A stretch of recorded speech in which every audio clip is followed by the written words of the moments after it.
Hello, everybody, and welcome to Nathan on Shuffle and to my latest episode of New Album Spotlight, the show where I put the spotlight on a new album in progressive rock that I've really been loving, that I want to share with you guys and recommend. And I've got a major one today to talk about, one of my favorite bands in the progressive rock scene, one of my favorite bands of all time. Their name is Big Big Train. I'm sure many of you are already familiar with the band. It's kind of a all-star band of prog musicians at this point in time with a very storied history. They've been around for a long time, and I have a storied history with the band as well. Just one of my favorites, in my top 5 of modern prog bands, I'd say. So this is kind of kicking off the review season, so to speak. This is my first review of the year, and we're starting with a bang because this is an amazing release. You know, that's really the headline here. Get this album. Everyone who loves prog rock should listen to this and absorb this record. If you love old school classic prog, if you love Genesis and Yes and Jethro Tull and Pink Floyd and all those classic bands, and you want to hear that in a modern setting with vibrant new musicians and in a wonderful sprawling concept record, this is going to be for you. This is an amazing record, maybe the best of in Big Big Train's career, which is saying a lot because some of their albums are some of my favorites of all time, and this might take the crown as maybe the best Big Big Train album that's come out yet. And that's really exciting, especially considering some of the tumultuous things that have happened in the band. This is such a triumph, and I'm so excited and grateful that I get to be around and listen to this incredible music. It really showcases that great music is still being made today in this day and age. And so my history with the band, I came into the band back in around 2009, 2010 with the Underfall Yard. That was their first record that featured Dave Lungden on vocals. It had Nick DiVirgilio on drums. To me, it's kind of the beginning of the era of the band that I came to fall in love with. And I just thought it was a magical record. They're able to bring this kind of English setting and these conceptual type records to life in a vibrant fashion, drawing on classic progressive rock. David Lungden, their prior singer, just had this almost Peter Gabriel-esque quality, kind of this rasp and lived-in quality to his voice that brought so much feeling and so much emotion to the table. And they proceeded to create one of my favorite records of all time, English Electric, parts 1 and 2. If you combine them into the full power version, it's one of my probably top 10 favorite records of all time. I think it's beautiful, sprawling, a great entry point for the band. And then they came out with Folklore shortly after that in 2016, which is also one of my favorite records. I think they really captured something fun and exciting on that record, and they've continued on a great trajectory from that point forward. Unfortunately, they had a bit of tragedy in the band as David Lungden passed away in 2021 at age 56. It was kind of a sudden thing that was really shocking to the fans and I'm sure to the band themselves. And it left a lot of question marks. How does the band pick up the pieces when such an integral member has passed away? But they've been able to recover fantastically well. They brought in Alberto Bravin into the band, and he's proven to be quite a force to be reckoned with in the group, and I absolutely love him. I know some people had a bit of trouble adapting to his new style, but I'm really grateful they didn't just bring in a clone of what David Lungden brought to the group. They brought someone new with a different sort of vocal style and a different dynamic, and it brought in a new era of the band, starting with The Likes of Us in 2024, which was totally fabulous record. It was one of my favorites of that year. I thought they came in and created a triumphant record when they had so many expectations, so many people nervous about if the band would be able to survive and be just as good without David Lungden there.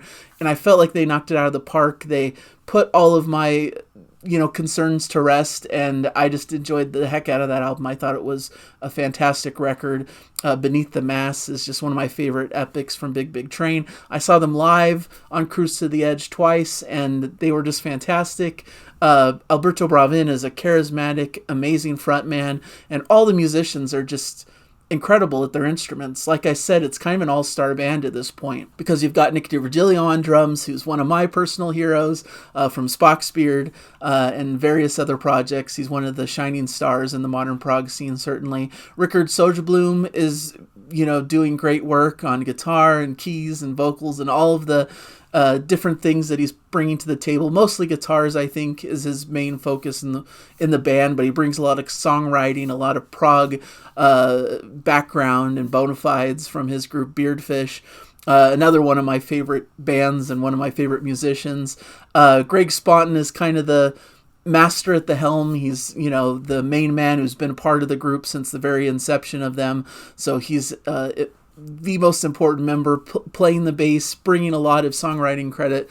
Just a fantastic leader to this group. And then you've got Oscar Holdorf in the group as well, who's doing a fantastic job on piano and keyboards and giving some vocals to this record as well. He has his own project, Dim Gray, which I've spoken highly of on this channel, a fantastic art rock band that had a fabulous record last year that needs to be listened to more. It's called Shards. And you also got Claire Lindley in the group, who does violin, acoustic guitar, and vocals. A fantastic presence in the group. Lended a hand to this album as well in the songwriting department. Has some vocal standout moments as well, especially on The Sharpest Blade, which is a fantastic track. And you've got Paul Mitchell as well, doing trumpet, piccolo trumpet, and vocals on the record.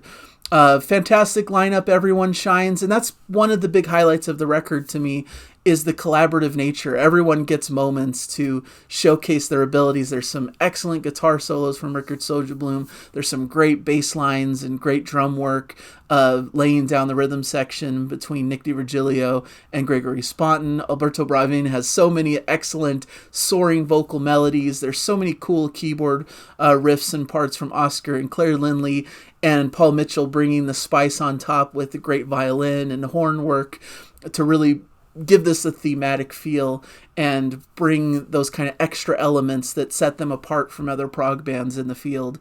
Alberto Bravin really is one of the leaders of this project, from what it sounds like in the interviews and things that I've read about the press behind this record. Him and Sponton kind of came up with the concept of the record when they were visiting an art museum in Oslo in August 2023.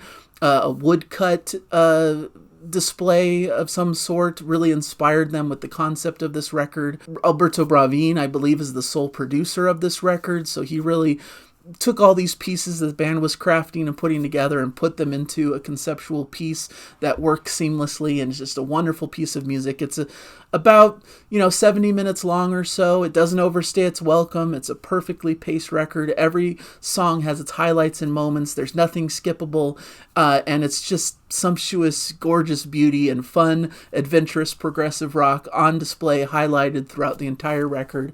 And I couldn't be happier with what they've produced here. This is just a fabulous record, and surprisingly their first narrative concept record. And they've done a lot of conceptual type work. They talk a lot about history and about the land that they live in, about the UK, and about some of the people who've lived there, and the stories of different folklore and elements of places that they've visited and things of that nature. So they definitely have conceptual work throughout their catalog. That's what they're known for. But this is the first time they've done a concept record where every song flows into the next, where there's a narrative through line, where there's an actual story being told. They flirted with this idea back in the David Lungden era. Lungden plotted out a project called Hope that was going to be their featured follow-up after the English Electric Records. But it never came to fruition. It never really materialized and felt right for the band. So, but now they've released Woodcut, which is just a fabulous concept, and brings to mind all the great fantasy type themed concepts from progressive rock and other musical endeavors. I really love this kind of Narnia feel of this artist crafting this world out of woodcut, and it just feels deep and lived in and storied. And it kind of makes sense of a band full of artists kind of doing a concept album about an artist himself and him dealing with creating and what is to come of his creations and some of the darkness and some of those different facets that come from deeply personal work and dealing with the world in a very unique perspective. And I think the band certainly can relate to that, and that's why this concept works so well and this story. And I won't delve too deep into the storyline, firstly because I'm not really a supremely strong lyrics person. I really enjoy the music first, and the lyrics is kind of a bonus on top of it. And I develop an appreciation for lyrics over longer lengths of time of listening to the record and thinking about the lyrics and what they mean. It takes me a while to really be able to listen to the lyrics. First, I digest the music, so that's really where my focus lies. And I think it's more fun as a listening experience when you go out and check this record, for you to be able to interpret the story the way that you would like. I think you'll find more meaning out of it and interpreting it yourself rather than just listening to me detail out the entire story beat by beat. And I think there is a lot left open to interpretation. I think that's kind of what's cool about these concept records, is that they leave a lot up to the listener to kind of fill in the gaps and create the world in their own head as they're listening to this material, and it's fantastic. So many highlights. It's hard to point out like all the great points of this record. It starts off with Inkwell Black, which is just a beautiful short instrumental, very orchestrated, featuring violin, cello, and clarinet in the mix, just giving you a feel for this world, immersing you into this musical landscape before you're hit with The Artist, which was the first single of the record. Fantastic choice. It showcases kind of a folky vibe, the band at full energy, shuffling drums, driving bass work, vibey keys, and acoustic guitar. Love the swirling vocals. That's one of the things they're known for. They have these great vocal harmonies and blends because pretty much everyone in the band is a fantastic singer in their own right, but Alberto Bravin really steers the ship and has this clear, penetrating voice that is just so beautiful and immersive and fantastic. And aside from, I've talked about how it's an all-star band made up of all these different high-quality all-stars in the prog music scene, but what's cool also is it's multinational. They're from all different places in the world, so you get these different flavors from different regions of the world. You know, you've got people from the UK, people from Italy, from the US, from, you know, Netherlands, and all these different areas kind of coalescing into this cool stew of different influences and vibes and creating their own kind of world that they've developed, this big train world. I love when a band has a certain sound that's identifiable just to them, and where you could recognize just hearing a song that, oh, that's from this band that has their signature sound and style. They definitely have that, and I think that's a quality of all the best bands that have ever existed. And The Artist leads into The Lie of the Land, which starts with some solo piano and Alberto's beautiful vocals once again. This is kind of a cool piece because it speaks to the two sides of the record, to this kind of hopeful, soaring quality to the music that sometimes takes hold, and then it leads into a little bit of a darker section with a kind of mysterious feel before it ends with soaring vocals and anthemic melodies. And Sharpest Blade is one of the darker tracks, kind of leading to this folky aesthetic, a little bit of almost edge of like hard rock or metal, but never too omnipresent. It still sits in that folk prog landscape, cool mysterious synth lines, haunting flavor, soaring vocals. Claire Lindley brings in some female vocals to this that really create a great balance between her and Alberto that I think works supremely well.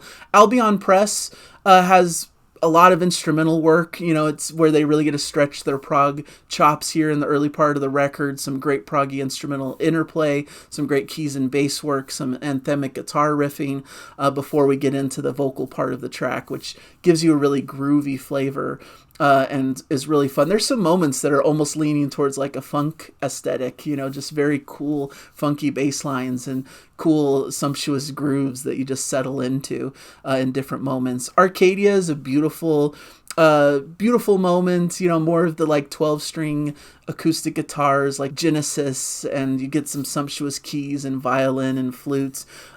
fantastic vocals, wonderful melodies, great soaring builds. It's just really melodically satisfying and impressive to behold. You get a short orchestral-driven instrumental, second press leading into Warp and Weft, which is one of the more quirky instrumental proggy affairs. I think Nick DiVirgilio probably had his hand in this one because it has that kind of Spocksbeardian, Gentle Gianty aesthetic. There's even a bit of that vocal interplay that comes into effect here.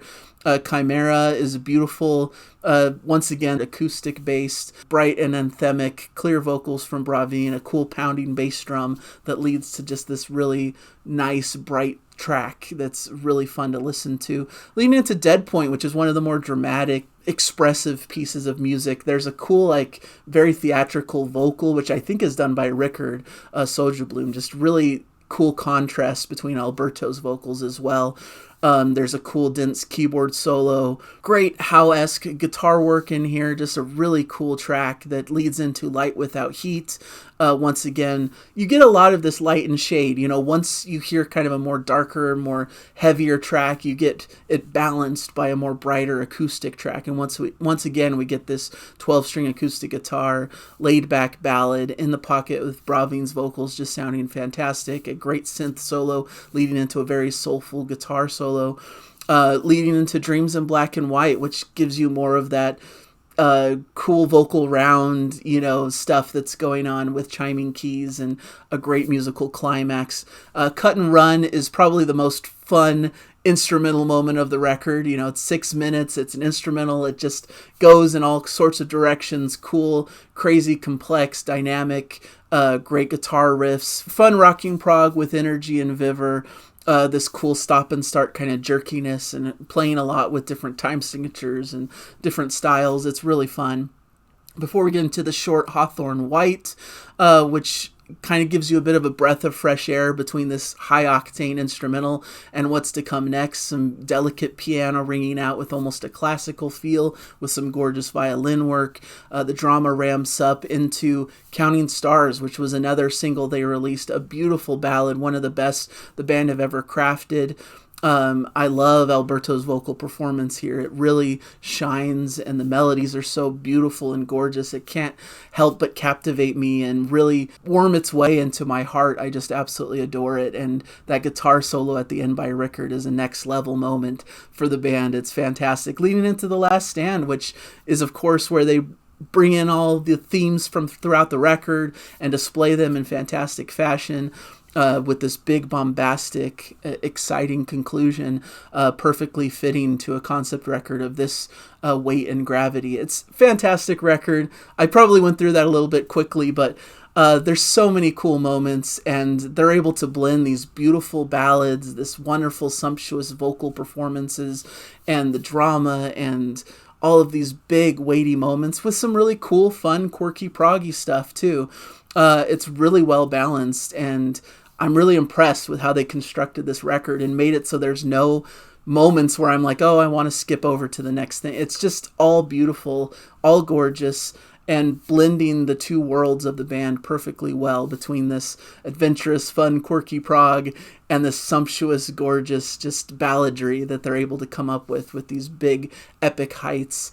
I think this is a triumph for the band. Like I said, it may be the best record they've ever crafted. And I know I have a little bit of recency bias, perhaps. You know, I tend to really love the latest thing that a band has come up with because it's the most fresh and exciting, the newest thing, you know.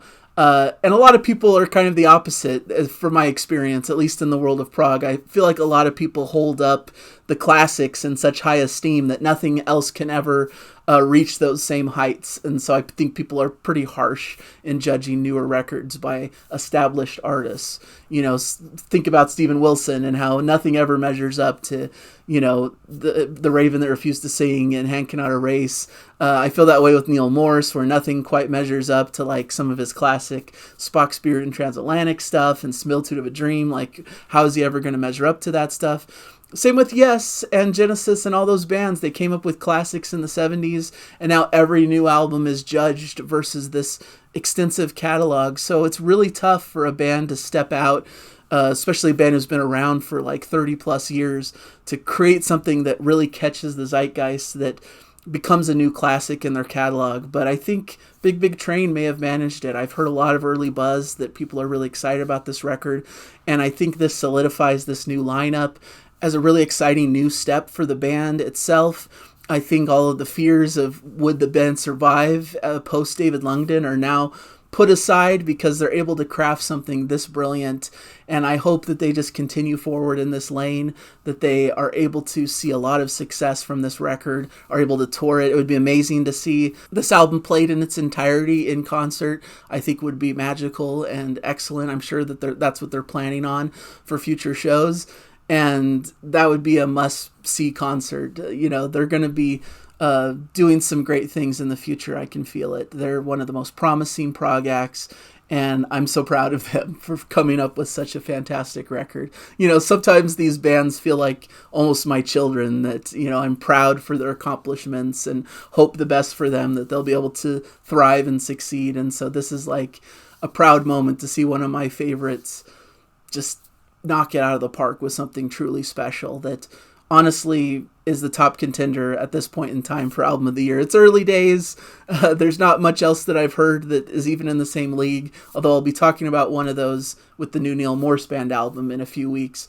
But this is just such a beautiful album that deserves high praise, that everyone who even has some kind of interest in progressive rock should hear this. So thank you guys. Hopefully you enjoy this review and you'll join me for future reviews. I'm hoping to do something review focused about once a week or so is my plan.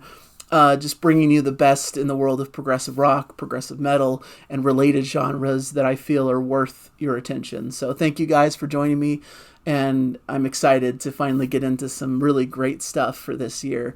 I know it's been a slow start for the year, but this is a fantastic way to jumpstart what is hopefully going to be an incredible year of music. So thank you guys, and I'll catch you hopefully in a future episode. Bye everybody, enjoy the music.